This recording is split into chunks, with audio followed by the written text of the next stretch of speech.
Aus der Region für die Region. Das Migros-Label für regionale Produkte wünscht gute Unterhaltung bei SRF bei den Leuten.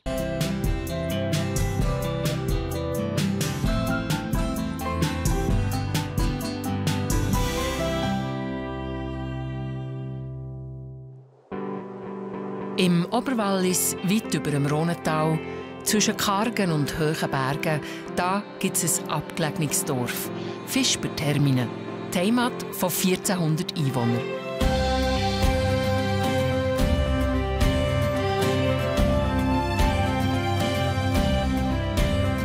Im stotzigen Rebberg packt im Herbst das ganze Dorf an.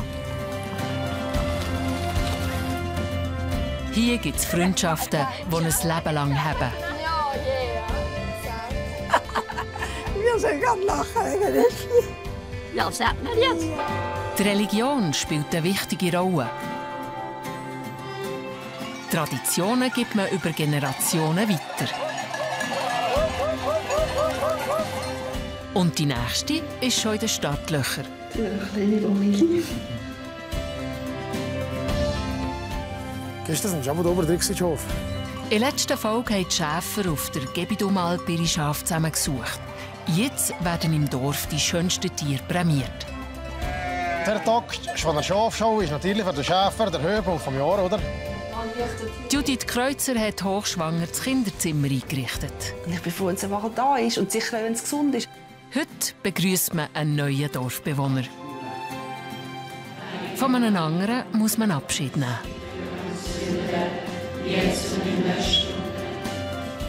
Etwas, was wir alle müssen sterben. Jawohl, ein gesagt, da müssen wir alle. Das sind Geschichten aus Fischbertermine.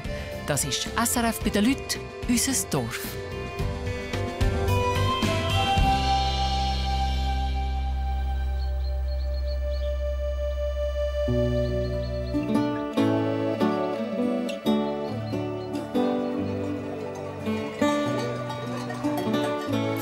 Die Schafe haben den Sommer auf der Gebidumalp oberhalb vom Dorf verbracht. Heute geht es ab ins Dorf, wo sie den Winter in den warmen Stall verbringen.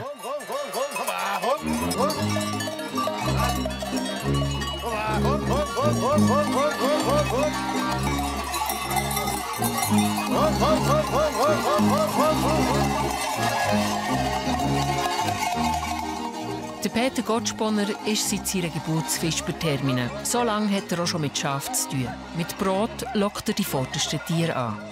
Es ist etwas stressig für die Schäfer, so viele flinke Schafe unter Kontrolle zu behalten. Tipptopp. Läuft gut, sehr gut. Ich komme flott nach. Ich komme flott nach, gell? Komm.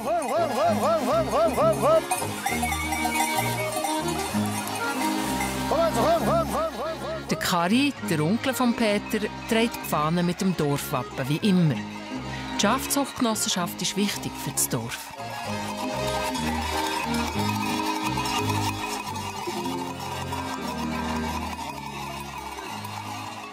Wir haben eine nicht schlechte Bedeutung für unsere Gemeinde, weil wir heute die ganze Landschaft pflegen und die sehen das heute, dass wir etwas machen, oder? Wir früher sind Vollerwerbsbauern, sind vielleicht 3, 4, 3 noch, die nur auf dem leben. Und wir sind als Nebenerwerbsbauern, wir sind eine riesengroße Mannschaft, das ganze Pflege im Prinzip. Auf dem Weg ins Dorf wartet der pensionierte Pfarrer, der Eugen Zimmermann. Wie jedes Jahr segnet er die Schafe.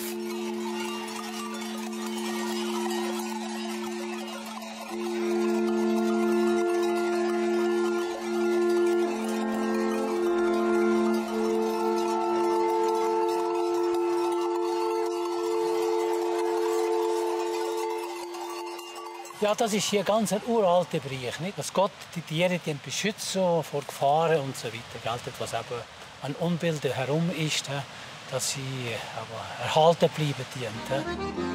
Im Scheidfährich oberhalb vom Dorf werden die Schafe unter den Besitzer aufgeteilt. Peter, seine Frau Rachel, schaut, dass der Peter nicht verhungert.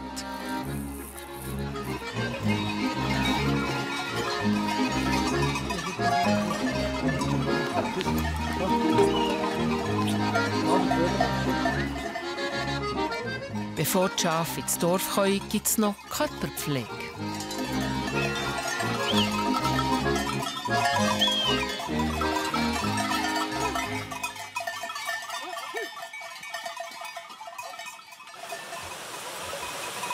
Jetzt sind wir schon im Waschen. Einen am anderen drücken hier.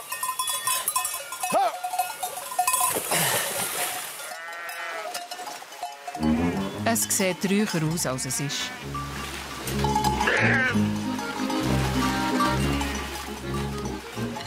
Nein, das macht ihnen nichts. Nein. Weil die sind völlig abgehärtet. Die haben nur die Wolle dran. Das macht ihnen nichts. Das Baden hat einen guten Grund. Ja, dann geht es besser zum Scheren nachher. Wenn die Wolle fläht, kommt es besser zum Scheren geht. Im Sommer ist immer so Sand und Dreck drin. Und das Fett natürlich. Das Tierfett, was schon eine Wolle drin hat. Und das geht einfach nicht zum Scheren.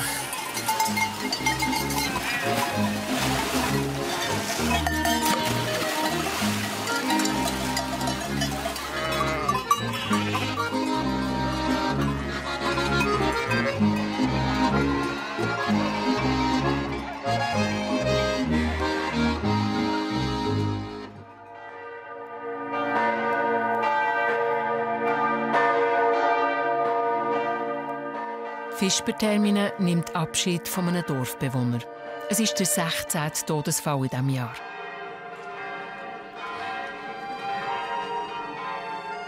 Für die Beerdigung tragen Martha Zimmermann und Therese vom Sattel die Trauertracht. Sie machen fast alles zusammen. Auch Abschied nehmen. Das ist gleich, wer ist. Das ist gleich, wer Zur Beerdigung, das wird immer. Das ist gleich, ob wir da Freund oder Nachbar sind oder ja, Verwandt heisst das. Oder Nachbar sind. Kennt ihr wie immer. Ausser wenn wir nicht wegen krank sind oder etwas Spezielles dazwischen kann. Sonst der Wohl. Ja, das wird einfach so muss das lese ich gewiss nicht so.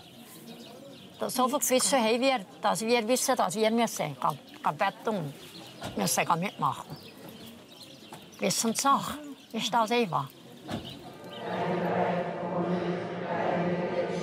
Der Verstorbene war der ehemalige Nachbar von Therese und der Martha. Er war vor seinem Tod lang schwer krank.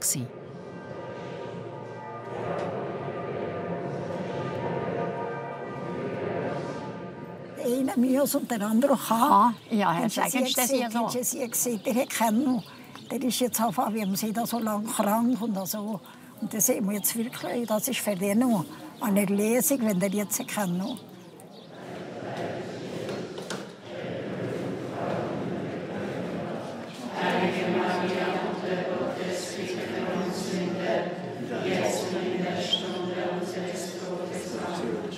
Jedes Leben endet. Es endet aber nicht in nichts. Es wird heimgeholt in die Ewigkeit.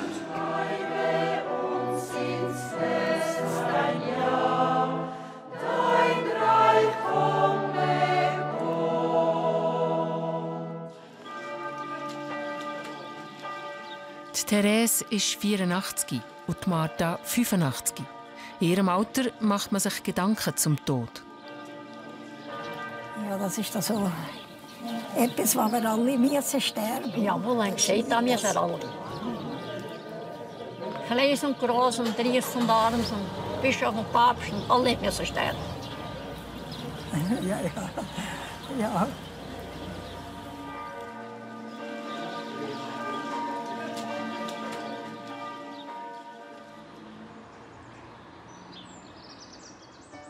Neun Kilometer weiter unten im Spital zu Visp. Letzte Nacht sind die hochschwangere Judith Kreuzer und ihr Mann, der Alois Jenelten, der Visi, hierher gefahren. Vor ein paar Augenblicken ist ihr erstes Kind auf die Welt gekommen.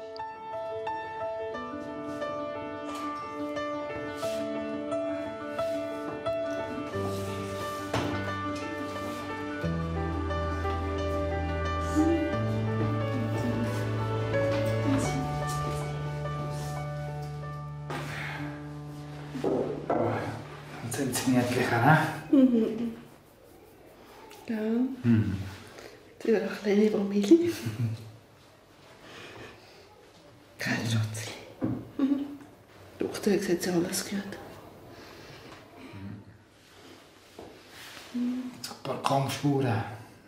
Es ist ein kleines Wunder, weil die Doktor zuerst gesagt haben, der Visi sei vielleicht unfruchtbar. Ja, das ist schon so recht emotional reich. So. Sehr extrem. Todmüde, aber ein Säuregeizgefühl mehr.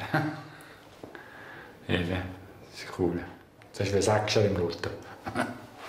Wirklich, nein. Das habe ich ja nie gedacht, dass das hält, oder? Aber zum Glück. Ich checke es gleich immer noch nicht, dass das wirklich von 1:2 ist. So. Es ist wirklich... Ich finde es ein totales Wunder. Und das aber von 1:2... Ja, total noch... Ich bin noch so... Ja, noch so anders.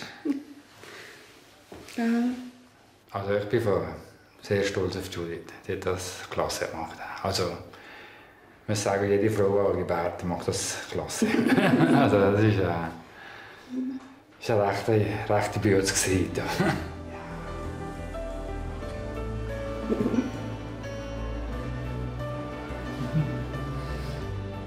Kannst du dich mal melden?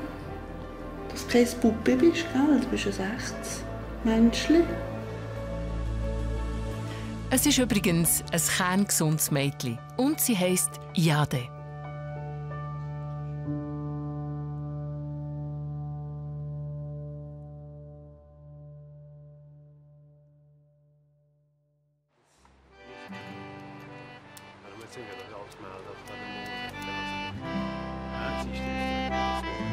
Es ist ein besonderer Abend für die 13-jährige Lisa Maria Zimmermann.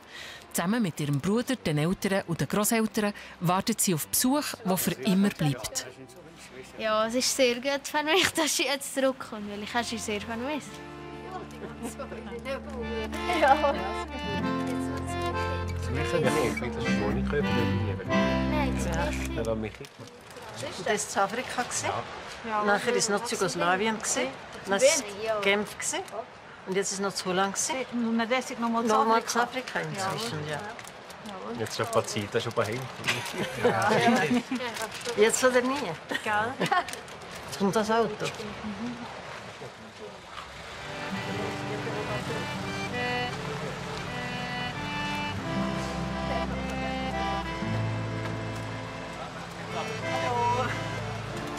Chica. Hallo, komm her, Hase. Hallo. Geht's gut so? Ja. Ja. Hallo. Ja.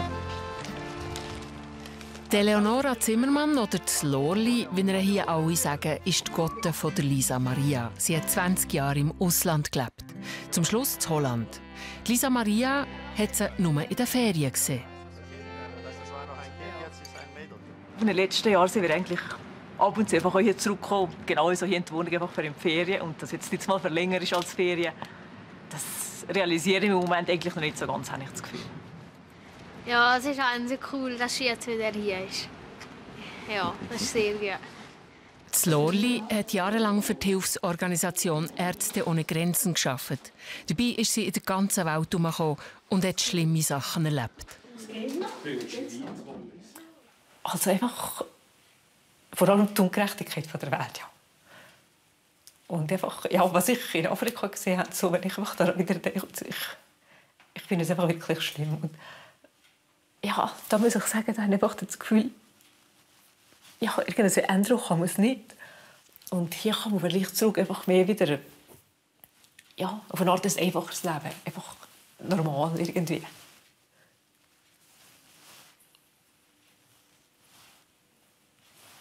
Die hast du jetzt so lange, wenn wir da waren. Das sind, das sind Waffeln mit immer nur so Jesus-Sticks, so eine Art Zuckersirup. Karamell. Wieso bist du denn eigentlich zurückgekommen? Ja, irgendwie habe ich schon jetzt lange Zeit verkauft. Und das denn jetzt du, aber die Sonne hat mir irgendwie sehr gefehlt. Du weißt, in Holland ist viel mehr Regen und so. Und ja, aber das ist doch cool, wenn man in Großstadt ist. Da läuft wenigstens etwas. ja, hier ist es so langweilig, gell? Ja. Sag, wenn ich etwas alles gesehen oder so, habe ich das eigentlich gedacht. Aber das ist gut, dass du jetzt wieder hier bist. Ja. Ja. Verstehst du? Holland ist halt, wenn du nicht so viele Leute kennst, ist das nicht so eine andere Sprache und alles. Und schon schon jeden Tag noch Zug fahren und im Winter war immer leid, das Wetter. Verstehst du schon?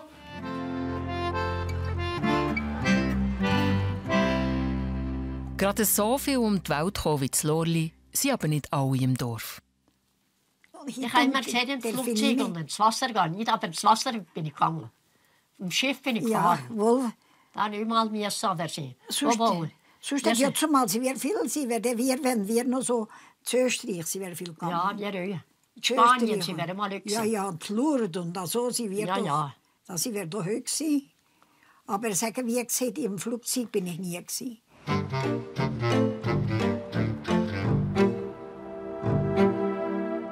Kurz vor der 5 Uhr am Morgen. Die meisten Fischbertermine schlafen noch.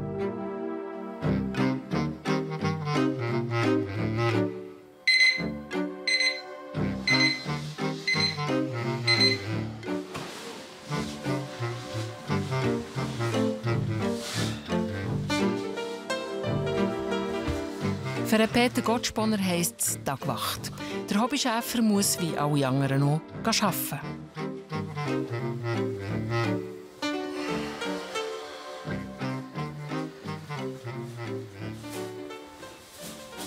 Ja, ich bin einfach ein Morgenmensch. Ich stehe morgen so oft auf. Ich mache das schon x Jahre so. Und da gewöhnst du damit dran. Du bist der Mensch ist ja eigentlich das Gewohnheitstier, oder?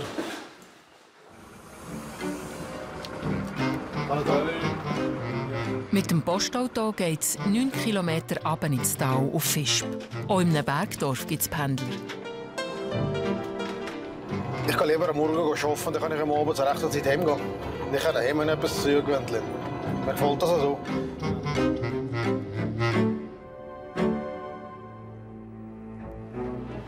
Schon seit 30 Jahren arbeitet Peter in der Chemiefabrik. Jeder 12. Oberwalliser hat hier seine Arbeitsstelle.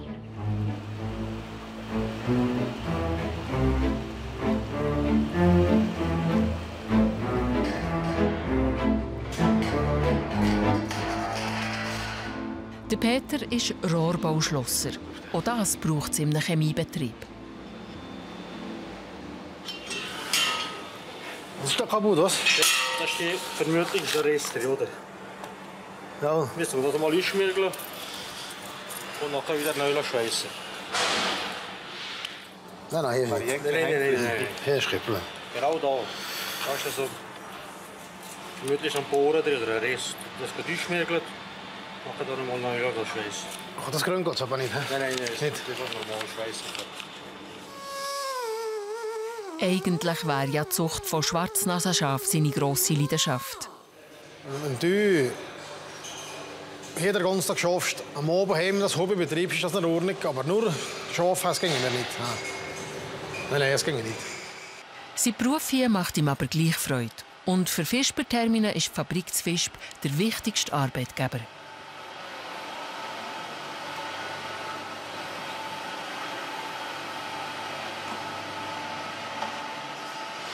Und von meiner Familie sind viele in Lonza, ja. Der Vater war schon da. Die Onkel sind da, Väter sind da. Meine Brüder sind einer nicht mehr, aber zwei sind noch da. Es gibt schon flotte Arbeitgeber für dich. Ja, aber weil mein Vater der Erste ist, an die Lonza gegangen. Und der ist immer von hier bis in die Lonza zu Fürs mir auf und ab gegangen. Das war nichts. Der Weg am Brion. Das Fürs nach dem Johann. Und also hat der hat immer bis zur Pensionierung hat er immer in der Lonza geschafft. Ich kann dir jetzt das noch zeigen, dass wir zuschneiden und das Zeug schweissen. Das geht ja noch Berg.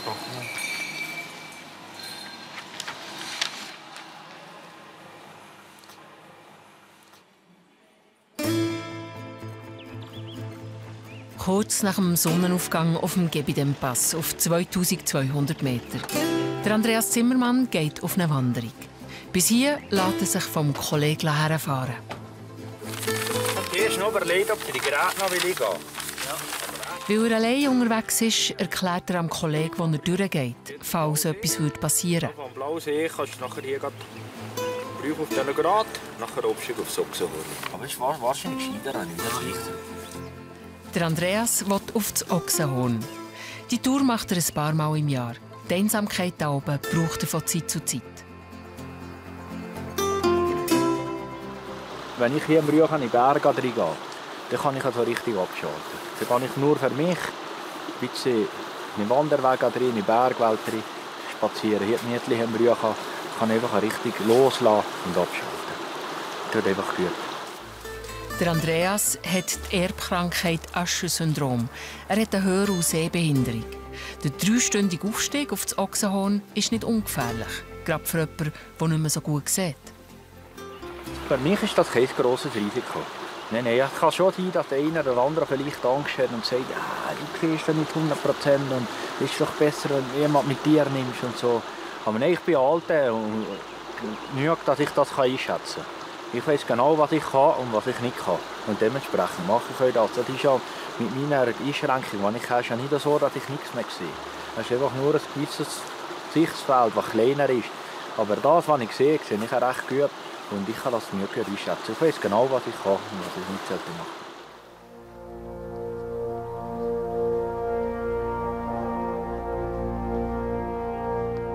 sollte. Der Blausee ist im letzten Drittel vom Aufstieg.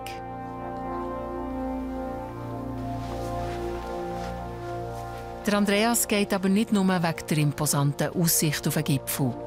Das Ochsenhorn erinnert ihn an seinen verstorbenen Cousin Mike.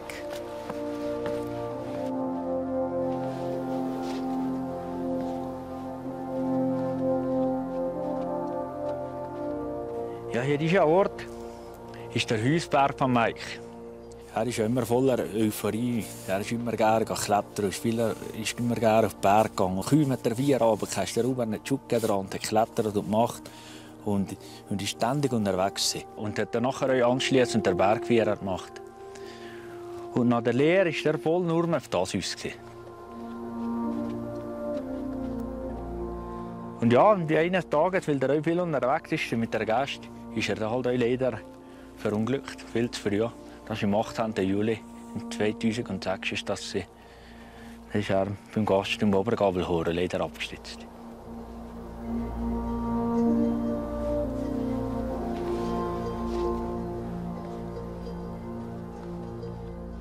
Wenn ich hier bin, dann kommen immer die Erinnerungen wieder hoch, die wir zusammen hatten. Wir haben so viele schöne Sachen miteinander gehabt. Und das war eine wunderschöne Zeit. Und da freue ich mich immer wieder, wenn ich hier bin.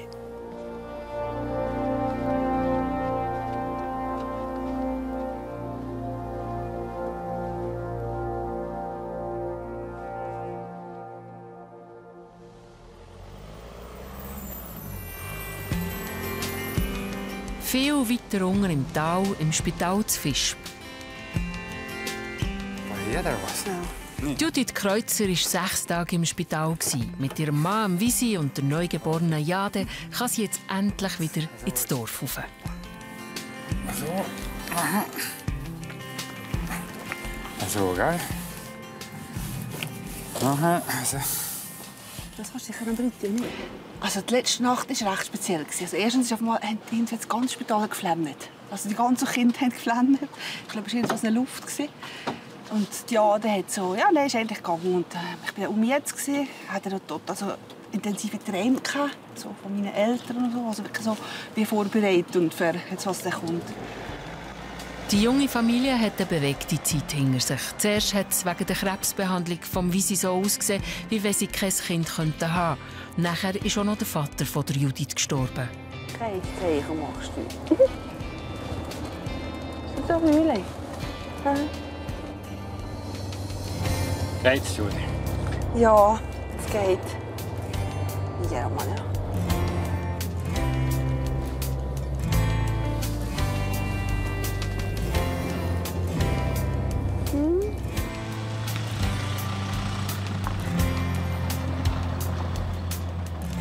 Der Visi hat daheim für seine beiden Frauen dekoriert.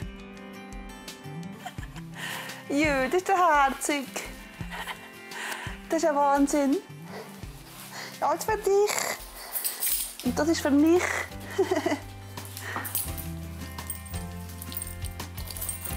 Ja, auf den Moment habe ich eigentlich lange gewartet, dass es so weit ist. Und jetzt ist es so. Und ja, es ist emotional so, was nur erreicht hat. Ich war fast mehr nervös jetzt während der Geburt, wie das wird. Und das Leben, das zurückkommt. Ins Haus. Schau mal, das ist dein Zimmer, Schatzi. Siehst du etwas? Schau mal, das Bettchen von dir. Hey, wie schön. Schau mal, da rein. Das Nuschen kennen wir, gell? Das haben wir da. Das Kinderbett hat ihr Vater selber gemacht. Bevor er gestorben ist, hat er noch mitbekommen, dass seine Tochter schwanger ist.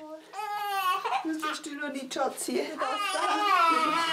Das ist ein altes Kleidchen. Ja, das war das Beste, was passiert ist. Papa hat Aufregung mitbekommen. Und er hat gefunden, gell? Ja, eins kommt und eins geht. Der Grosspapa war ein super Papa. Machen wir bei uns auch, gell? Schatzli. Du bist ein Grosspapa, gell? Ja, nein, das ist... Er hilft mir überall.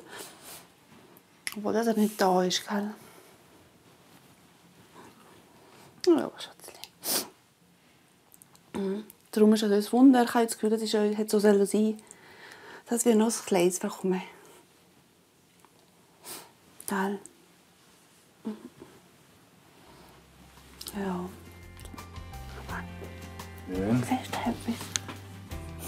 Jetzt wird es wieder. In dein Zimmerli? Bist du müde? Kann ich helfen? Blau Auge.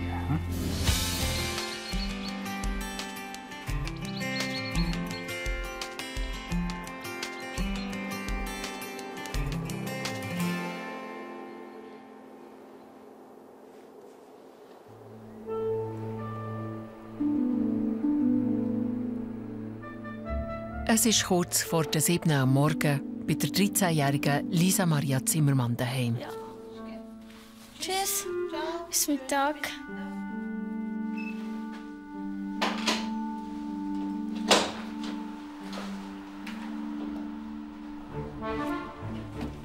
Jeden Morgen müssen Lisa Maria und ihre Freundinnen 30 Minuten mit dem Postauto auf Visp in die Schule fahren.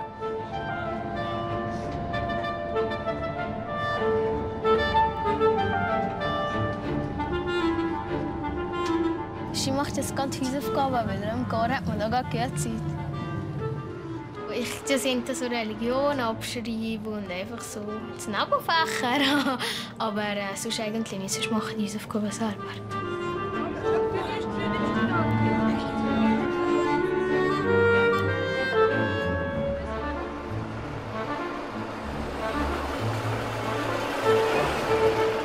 Aus vielen Bergdörfern kommen die Schüler auf Visp in die Orientierungsschule. Auch die 3 Freundinnen von Visper Termine. Es gibt viele Sachen, die interessanter sind als Schule. Mit Kolleginnen abmachen, uns schlafen, nicht immer früh aufstehen, Mama und lange auf Zeit. Lisa Maria geht in die erste OS. Am Morgen hat die Klasse Geografie. Also je grösser dass dieses Kästchen ist, desto mehr Leute leben in der Stadt. Aha. Und hier bist du mitten im Grünen.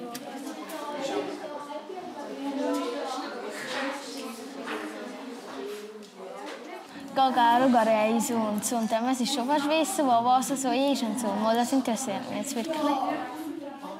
Aber die Schweizer Geschichte. Nie gebraucht.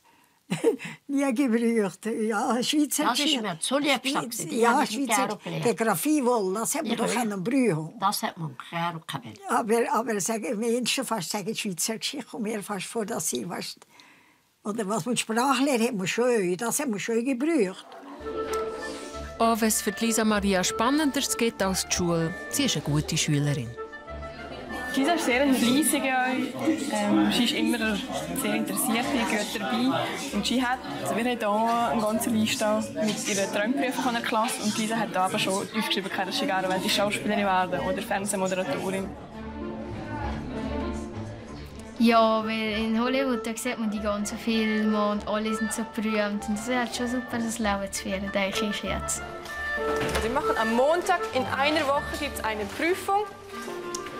Das sind die Themen. Ich werde euch die genauen Lernziele, was ihr alles genau lernen müsst, am Montag noch sagen.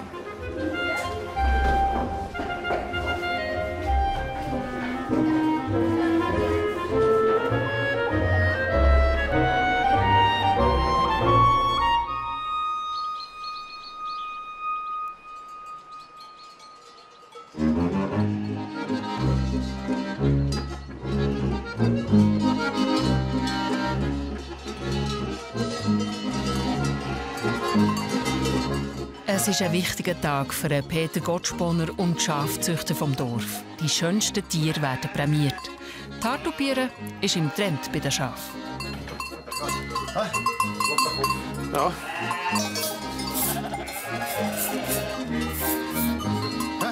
Ist das schon? Ja. Das ist der Balzen mit mehr Volumen, dass es schöner aussieht. Stell ein bisschen mehr da, ein bisschen größer. Proben machen, das auch? Ja. Und jetzt frage ich eine Frau oder das Schaf. Lieber eine schöne Frau.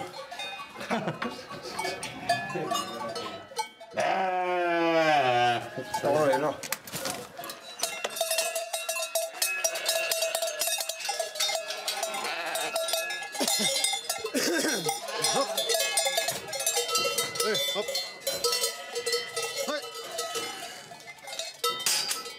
Der Tag von der Schafschau ist natürlich für den Schäfer der Höhepunkt des Jahres, oder? Weil da kann man Schienentiere präsentieren und die entstehen bewerten. Und je mehr Maximum das einer hat, umso schöner ist es für den Züchter, oder? Das ist eigentlich das Ziel von der ganzen Übung, ist das. Es geht durch das ganze Dorf mit den auftakelnden Schwarznassenschafen. Angelockt werden die Tiere mit der Glocke, aber das trockene Brot im Sack hilft sicher auch. Wie wir da mit den Nähe gelaufen sind, mit den Schafen. Das ist immer speziell. Die Leute sind das gerne im Sterben, wenn die ganzen Glocken kommen und die Reichen, oder? Das ist mal im Jahr hört man das immer.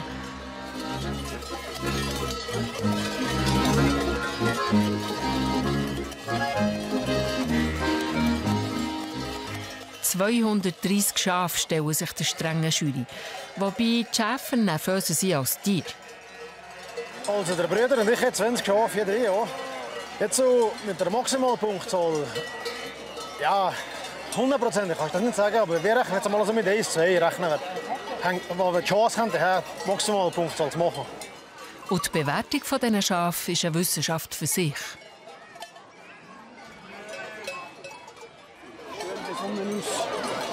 Schön gemacht.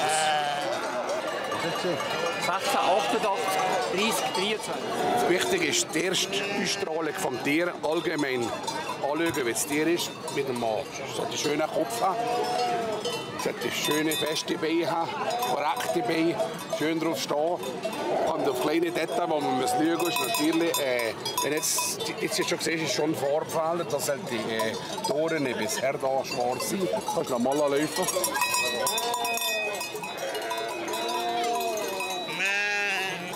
Also sicher nicht empfehlenswert für länger weiter zu zuchten, weil das sind schon 2 gravierende Fehler, vor allem in den Beinen. Und das ist vorne auch nicht unbedingt ein schöner Stand und hinten auf dem Laufen auch nicht ganz korrekt.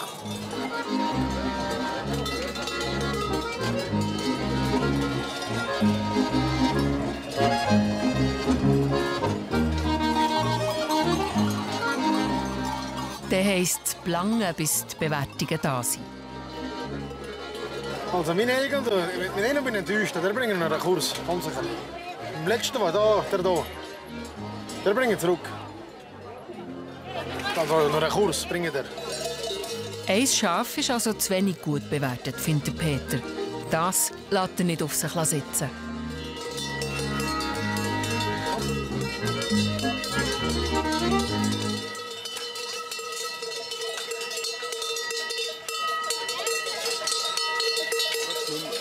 Das ist ein 2. 16, 31, 74, 22, der letzte, der 18. Die Experten sehen das aber anders. Für einen Obergänger. Und für 18 Punkte. Das ist schon Schafen. Vor allem hat es vor der Beine, aber ich sehe es. Ja. Sehr leider also. Gut. Gut, merci. Kein Problem. Ich habe sie gefragt, was sie sagen, was ihnen fehlen. Und die haben mir das klar gesagt, und das ist in Ordnung. Also, das sind Experten, oder? Ich habe das zu wenig gesehen, dass es... Ich habe gemeint, sie gut, aber es ist nicht gesehen. Am Ende des Tages hat Peter aber gleich noch 4 Schafe mit der vollen Punktzahl. Und er kann den Tag mit seinen Freunden und seiner Frau ausklingen. 4? Ja. Das war's Maximum. 4. Ja, ich bin noch so schnell los.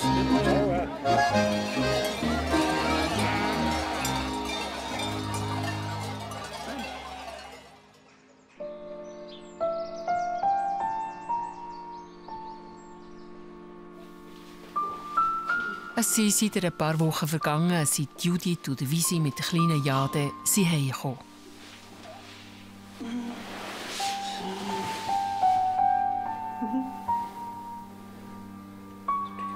Warum hast du das gegeben?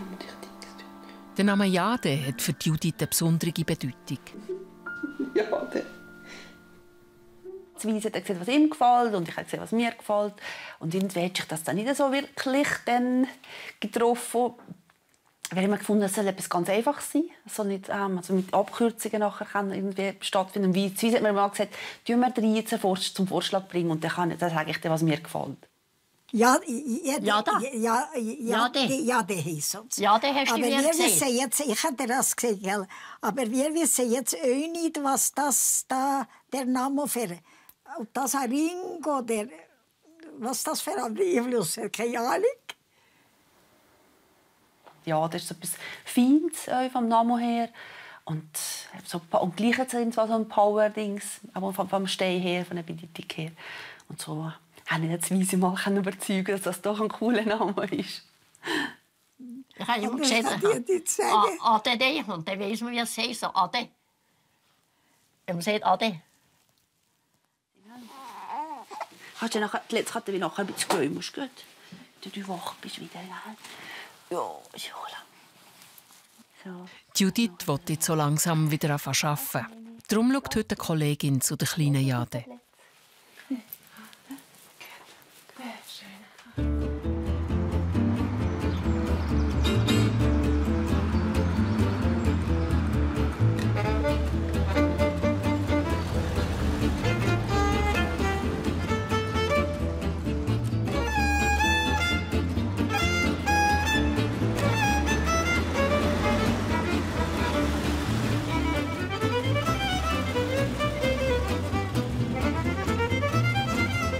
Judith hat mitten im Dorf ein Atelier. In ihrer Ideenwerkstatt, wie sie sagt, designt sie Lampen, Möbel, arbeitet als Raumgestalterin und verkauft spezielle Kleider. Was kommt da? Jawohl, alles am Brich. Ihre Freundinnen helfen beim Aufräumen.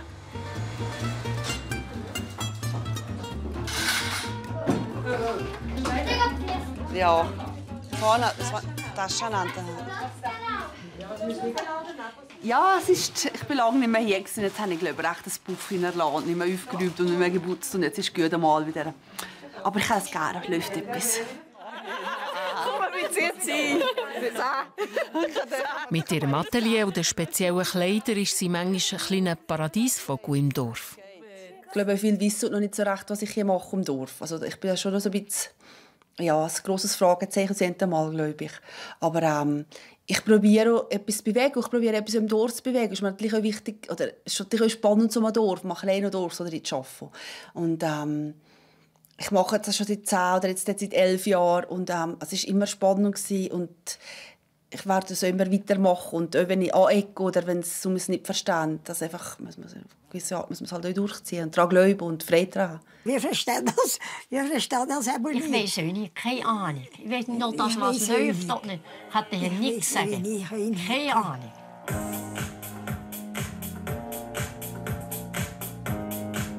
In einer Woche will Judith eine Modeshow im Atelier machen. Heute wird dafür geübt.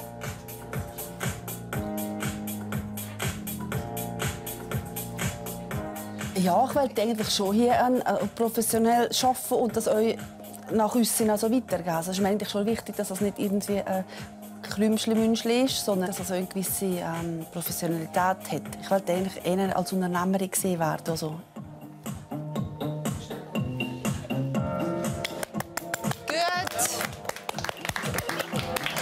Tipptopp. Also bis zum nächsten Samstag. Sie entlassen. Nein, das ist gut. Sie machen das wirklich super.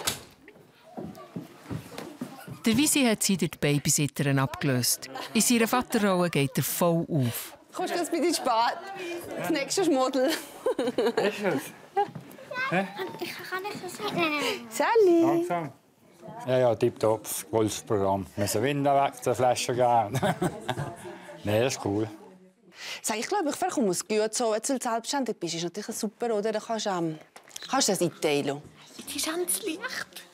Kann ich schon mal? Die Jade ist jetzt gerade ein bisschen interessanter. Für einen Moment vergessen die Frauen, dass sie in einer Woche über einen Laufsteg müssen.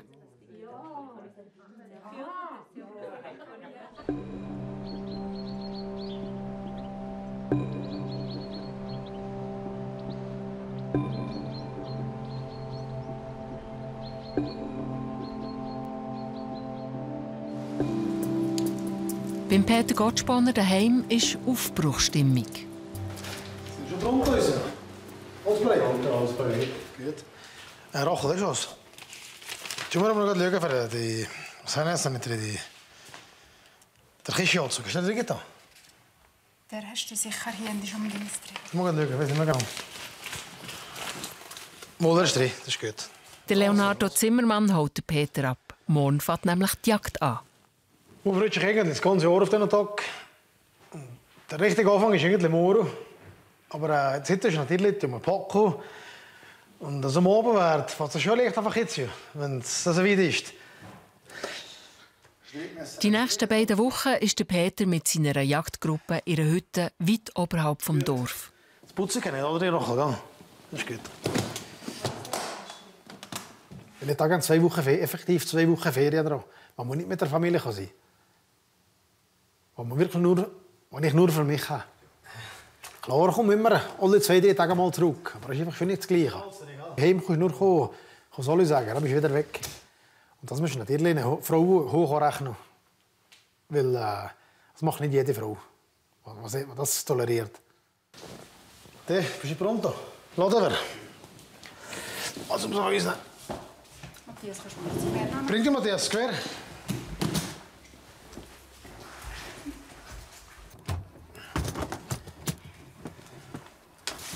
Jawohl.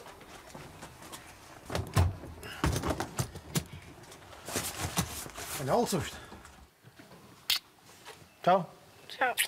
Gut, dann bis Mittwoch. Sorge, gell? Ja. Sonst heimkommen. Ja. Und ja. Bis. Einander Sorge. Gut. Weidmanns Dank. Tschüss. Ja. Ciao zusammen. Ciao zusammen. Ciao. Tschüss. Ciao zusammen. Ciao. Ciao bald. Ciao zusammen. Tschüss. Ciao zusammen. Ciao. Tschüss.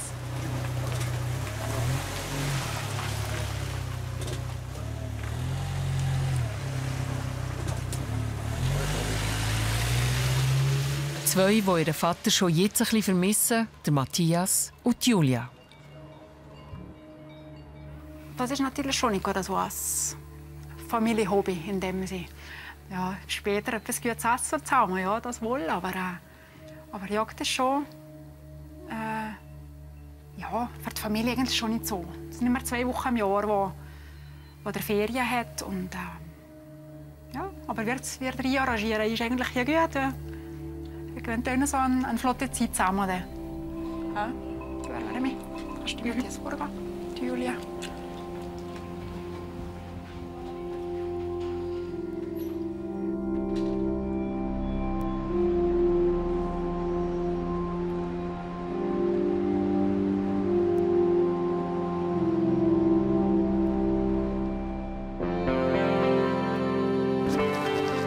In der nächsten Folge wird scharf geschossen. So wie es uns sieht, das Wetter ist, kommt sicher nicht schlecht. Wir sind jetzt bewölkt ist noch, aber es kommt gut. Die Martha Zimmermann geht dort her, wo ihr Sohn in eine Lawine ist gekommen. Das ist schwer.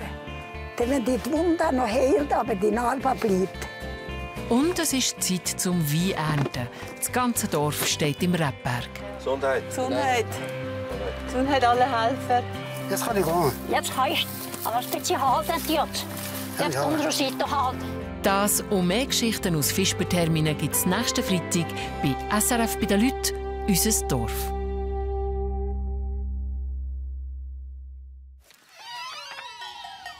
Sie sahen SRF bei den Leuten mit aus der Region für die Region.